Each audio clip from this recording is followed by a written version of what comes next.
Buenas, me llamo Julio Cabero Almenara y soy profesor de la Universidad de Sevilla en España. Y les voy a hablar sobre la formación virtual, algo más que subir contenidos a una plataforma.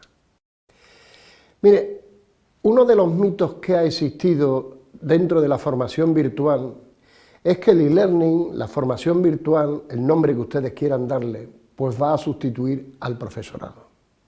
Y más bien va a ocurrir lo contrario. Hace ya tiempo yo planteé un modelo de cuáles podrían ser las variables críticas para la formación en nuestros nuevos entornos completamente digitales de comunicación. Y ahí señalé que una de las variables críticas era el comportamiento que el profesor, que el docente tuviera dentro de estos entornos y cómo el docente interaccionaría con los estudiantes. Hemos creído que la variable crítica más importante era la tecnología, la plataforma de formación virtual que se utilizara, pero la realidad es que esta es una de las únicas variables, pero hay muchas más. Desde el docente, desde las actividades, desde la metodología que nosotros como profesores podemos utilizar, hasta cómo nos planteamos la evaluación de nuestros estudiantes en estos nuevos entornos. Lo que sí es cierto es que el profesor va a cambiar de rol. Y en realidad los profesores, cada vez que hemos utilizado diferentes tecnologías, pues hemos cambiado la forma en la cual nosotros interaccionábamos con nuestros estudiantes. Valga, por ejemplo, la tecnología del libro de texto y cómo configuró un cambio entre las relaciones entre el profesor y los estudiantes y entre las relaciones entre el profesor, los contenidos y los estudiantes y los contenidos. Y dentro de esos nuevos roles pues nos vamos a encontrar con que, por una parte, si fundamentalmente en unos entornos presenciales el rol que ha desempeñado el docente era el de transmisor de información, aquí pues los docentes vamos a utilizar una amplia diversidad de roles, que va a diseñar situaciones mediadas de aprendizaje, es decir, ver todas las tecnologías y todas las herramientas de comunicación que tenemos a nuestra disposición y cómo con esas herramientas creamos unos entornos para que los estudiantes aprendan. Vamos a desempeñar otra serie de roles que después posteriormente yo les voy a hablar, como es la de moderador y tutor virtual, y también evidentemente la de evaluador y seleccionador de los contenidos más significativos con los cuales van a trabajar nuestros estudiantes. En un clásico modelo de las funciones que desempeñará el profesor, establecido por Garrison y Anderson, ellos plantean que el docente en un entorno de formación virtual tiene que desempeñar tres tipos de presencia, lo que denominan como presencia cognitiva, relacionada con el dominio de los contenidos, lo que domina presencia docente, así como moviliza determinadas metodologías para que los estudiantes puedan adquirir las competencias y los objetivos previstos, y también una presencia social, que es cómo motiva a los estudiantes, cómo hace que los estudiantes, pues digamos, se desenvuelvan en estos entornos de comunicación, relacionándose con el profesor y también relacionándose con los pares. Al fin y al cabo, lo que estamos hablando es que esta formación virtual tiene que ir desde un modelo centrado en el profesor a un modelo centrado en el estudiante. Desde un modelo donde anteriormente lo importante era cómo el docente comunicaba la información, a un modelo donde lo verdaderamente interesante es que el estudiante, interaccionando con los contenidos, interaccionando con el profesor, interaccionando con sus pares, pues pueda adquirir una serie de competencias y pueda adquirir una serie de objetivos. Eso va a implicar que el docente tenga que tener unas nuevas competencias, que yo establecería en tres grandes grupos. Unas competencias tecnológicas, evidentemente estamos hablando de tecnología y por tanto el docente tiene que saber desenvolverse con ella, pero también tenemos que tener en cuenta que la tecnología es cada vez más amigable y en consecuencia cada vez más fácil de interaccionar con ella. Tiene que tener también una serie de competencias didácticas para saber utilizar metodologías específicas para saber diseñar esa situación de enseñanza-aprendizaje y tiene que tener también una serie de competencias tutoriales para orientar, asesorar y guiar al estudiante en ese proceso de enseñanza-aprendizaje. Lo que sí hay una realidad y hay un imaginario social que hay que empezar a resolver, y es que se ha creído que la formación presencial, virtual, el nombre que ustedes quieran darle, en realidad era una enseñanza de segunda calidad, y eso es completamente erróneo. La formación virtual puede ser tan exitosa como la enseñanza presencial, lo que evidentemente el profesor tiene que aplicar una serie de competencias y tiene también que diseñar ese escenario de forma específica y de forma, digamos, concreta a las características que las tecnologías le va a implantar. Y ese mito, pues hay que romperlo, entre otros motivos se está rompiendo porque cada vez son más las universidades que están utilizando este tipo de estrategia de la formación virtual. Cada vez hay más investigadores que están llevando a cabo investigaciones que están aportando pistas sobre buenas prácticas de cómo manejar estas tecnologías. Hay también una serie de cuestiones que es verdaderamente importante, y es que hay un cierto también imaginario entre contraponer lo que puede ser la formación presencial y la formación virtual, lo que puede ser entre la virtualidad y la presencialidad. En realidad, pues la formación presencial, bueno, pues no garantiza que puede llegar esa formación a mayor número de personas. Y también, pues hay otra variable, que es que ofrezca vivencias personales más ricas y directas. Por el contrario, cuando se habla de la virtualidad, pues se empieza a sugerir que son medios formativos completamente y escenarios formativos completamente fríos, desneutralizados y distantes, que contribuyen al aislamiento de la persona, en concreto del estudiante. Y yo creo que hay dos cosas que tenemos que tener en cuenta. Una cuestión es la distancia física y otra la distancia cognitiva. Y lo que de verdad produce aprendizaje es que la distancia cognitiva entre el estudiante y el profesor sea mínima. Y para eso contamos con una diversidad de herramientas de comunicación sincrónica y asincrónica que nos va a permitir, bueno, acortar esa distancia cognitiva. Yo, muchas veces, con mis estudiantes presenciales en la Universidad de Sevilla, pues tengo menos relaciones que con otros estudiantes que trabajan de forma virtual en una serie de cursos y demás. Pues lo importante no es pensar que la distancia física es lo significativo, sino lo importante es que el docente piense que lo significativo es la distancia cognitiva que establece y que ponga en funcionamiento todos los mecanismos, metodologías y herramientas de comunicación para hacer que esa distancia cognitiva, digamos, se acerque. Creo que es un error contraponer la presencialidad y la virtualidad. Son dos elementos que pueden darle verdaderas posibilidades formativas al estudiante. Una no es mejor que la otra. Una tiene sus ventajas y sus inconvenientes y otra tiene sus ventajas y sus inconvenientes. Lo que el docente debe tomar la decisión de cuándo va a movilizar una y cuándo va a movilizar otra. En realidad, también tenemos que pensar que la formación virtual ha ido completamente evolucionando. Y de momentos iniciales donde, bueno, todo estaba centrado en la distribución lineal de la información y donde el papel del estudiante era completamente pasivo y el docente, su función fundamental era transmitir los contenidos de la información y por tanto toda la tecnología que utilizábamos estaba encaminada a transmitir esa información. Estamos ya en otra serie de momentos en los cuales, bueno, nos estamos centrando más en los procesos de comunicación multidireccionales, de manera que podamos alcanzar al estudiante con diferentes tecnologías y con diferentes sistemas simbólicos, podcast de audio, clics de vídeo, animaciones, infografías, realidad aumentada, etc. También el papel del estudiante va variando y está cada vez trabajando más en un papel totalmente activo, para lo cual las actividades van a ser un componente clave. Después les hablaré de este tema de las actividades.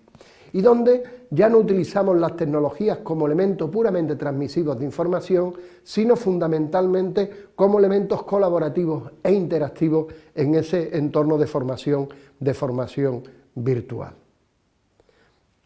También, como les dije anteriormente, pues se han ido ampliando lo que son las investigaciones sobre la formación virtual.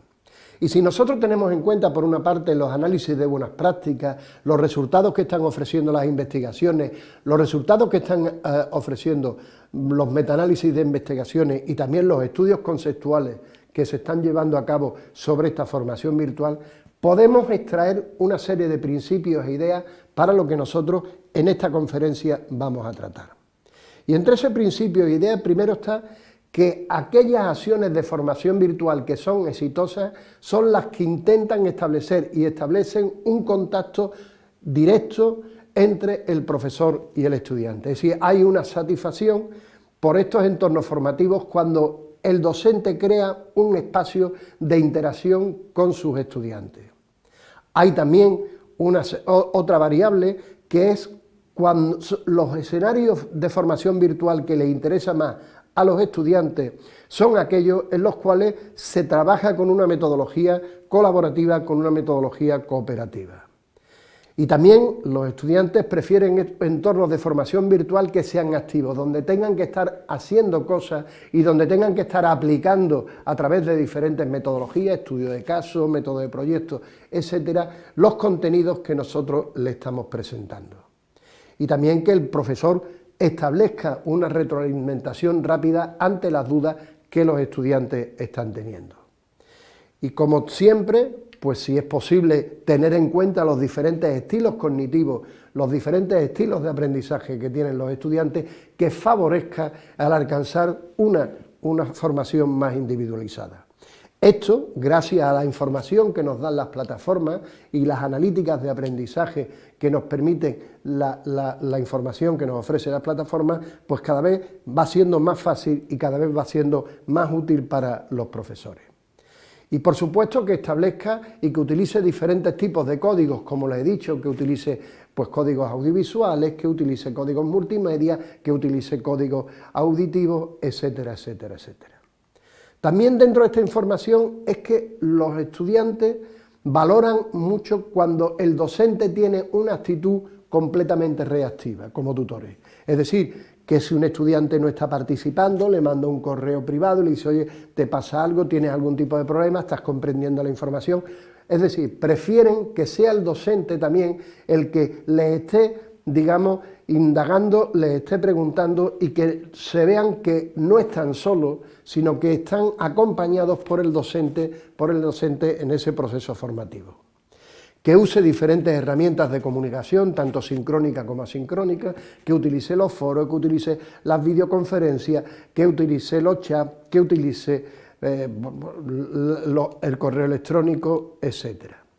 Y también, pues cuando nosotros creamos acciones que permitan que el estudiante vaya reflexionando sobre lo que se está construyendo en esa acción formativa. Y las e-actividades, aspectos que, como les he dicho, posteriormente me referiré a ello. Y por supuesto que el docente utilice diferentes mecanismos para motivar a los estudiantes, bien formulando preguntas, bien introduciendo una serie de clics de vídeo, bien utilizando una serie de símbolos, emoticones, bien utilizando chistes y gráficos específicos y tal.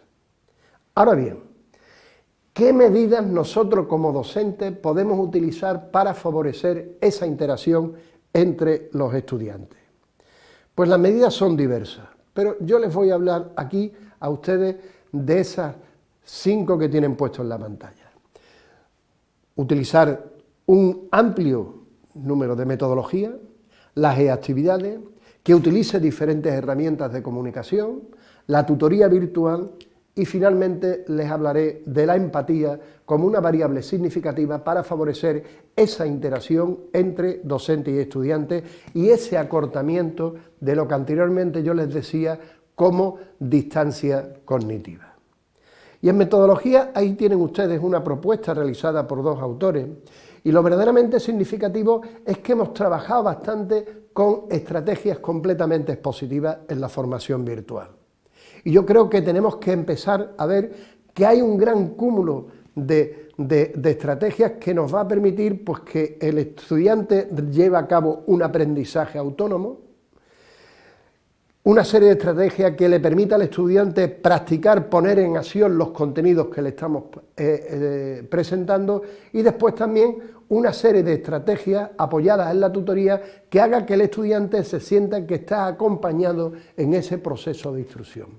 Lo que les vengo a decir es que de lo que se trata es no solamente convertir esto de la formación virtual en un escenario donde yo lo que subo son contenidos, sino más bien en un escenario donde facilito el que el estudiante pueda hacer acciones de autoaprendizaje, que el estudiante pueda hacer acciones donde ponga en acción y practique lo que le estamos presentando, y también escenarios donde el estudiante sienta que el profesor tiene esa presencia social que anteriormente yo les comentaba. Uno de los grandes errores que hemos cometido en la formación virtual es que hemos reproducido el modelo. Y hemos pensado que si yo agarraba una serie de documentos impresos, lo pasaba a PDF y lo pasaba a HTML o al formato que sea, y lo subía a una plataforma, ya estaba haciendo formación virtual. Y en realidad lo único que estaba haciendo era cambiar el mecanismo de distribución de la información a los estudiantes. Y hemos pasado de una universidad de la fotocopiadora, de la copistería, a una universidad de la impresora, donde, bueno, yo le subo un documento, el estudiante lo imprime y el estudiante sigue trabajando de la misma forma. Si ustedes se fijan, muchas veces el mismo modelo transmisivo que estamos haciendo en la formación virtual, lo estamos haciendo en la formación presencial.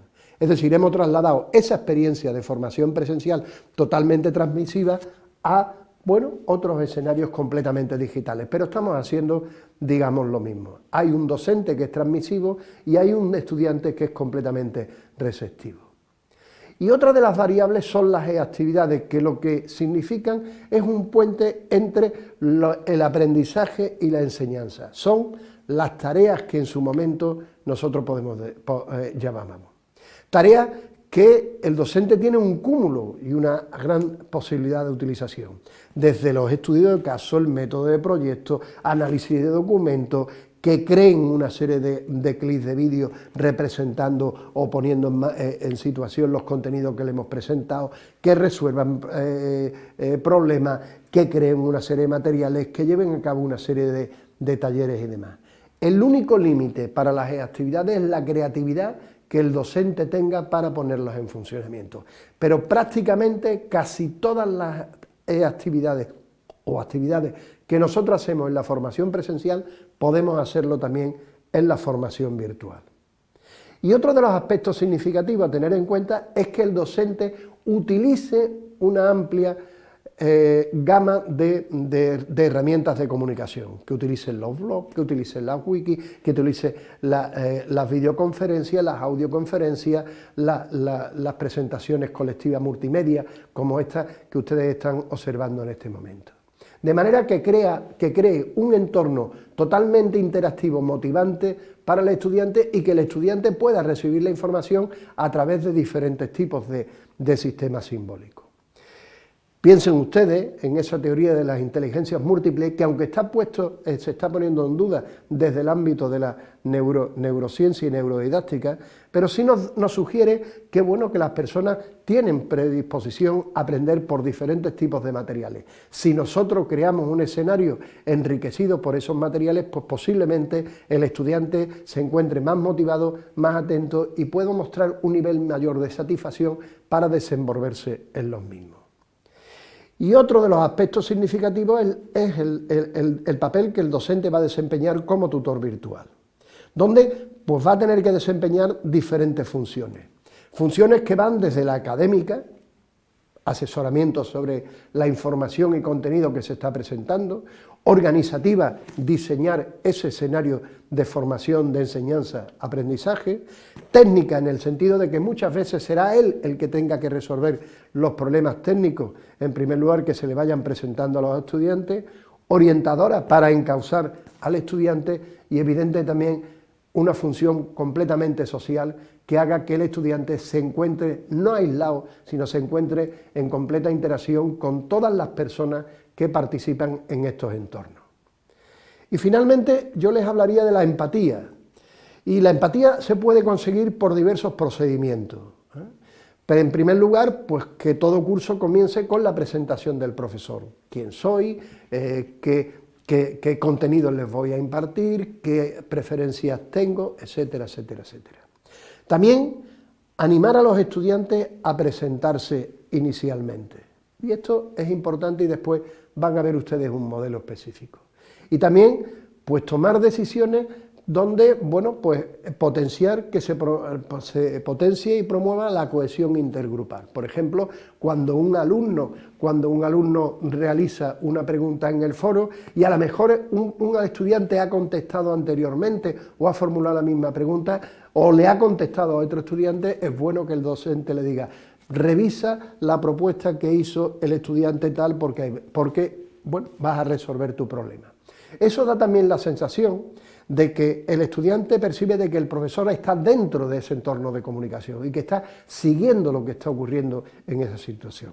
Y también, pues bueno, utilizar esos emoticones, sean simbólicos o sean gráficos, que, bueno, dentro de la cultura actual, pues los estudiantes utilizan mucho a través de las redes sociales.